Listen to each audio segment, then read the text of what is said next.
Hello and welcome. My name is Mike Vasquez, Senior Technical Instructor here at Stormman Epic Live.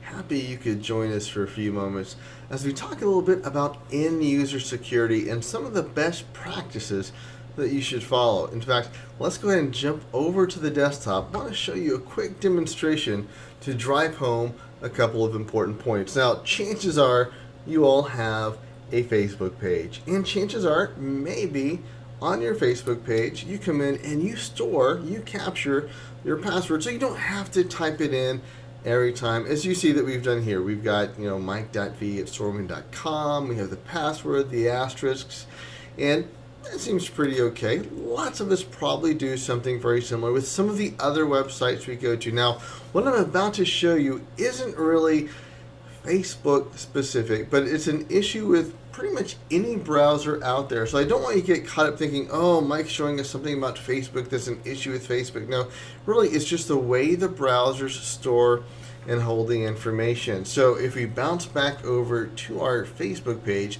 where you can see we have saved our username and password. Now, this is a feature available on most browsers. Right here, I'm using Chrome, and you can see we can right click and choose the inspect option. So watch very carefully now. I'm going to expand this just a little bit for you guys, and you can see as I move my mouse over portions of the code on the right, portions of the page on the left become highlighted, and we can identify the code on the right which impacts the code on the left. So what we want to do is go in and identify the portion of the page that controls that password field. So we're going to expand this portion here and continue drilling down into this page. And you can see now over here we've highlighted the left and right portions. We're just going to keep drilling down in here, and this is the next section. Let's scroll that up, and you can see here we've got the form ID login form. Now, I'm not a HTML web page designer, but you can sort of see how it ties in as we move in here. And now this is table cell spacing, so let's raise that up, open this up.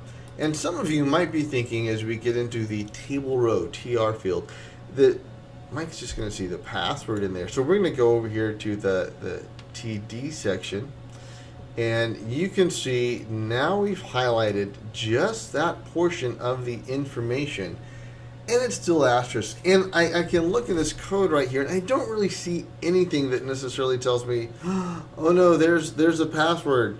But let's change this input type from password, and the password input type says in that form field replace the password with asterisks. So if I come in there and change that to text, you can see now quite easily I revealed my super secret password.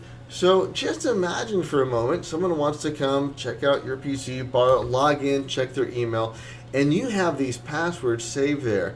You can see it took me just a few moments to actually do that, and there's no trace, no track left on your PC that I did that, except the very obvious information here. But as soon as I come over here and reload the page, this is restored to the original format. So if I hit refresh, type anything in here, you can see the asterisks are back. If a password would have been saved, then it would show up there only as asterisks once again. So it's very hard to track that someone actually performed these actions on your computer. So if you happen to save or cache passwords, be very careful. In fact, there's a couple of best practices that we want to point out. Make sure you don't use the same password for multiple websites. I know it's very easy to do this, and it just makes life a little bit easier, but it is a bad idea, because if people get one password and they can use it multiple places, then you are at greater risk. Don't let your browser remember your passwords. Go ahead and just retype those in. That's typically a better option. And even better, use strong passwords and pass phrases.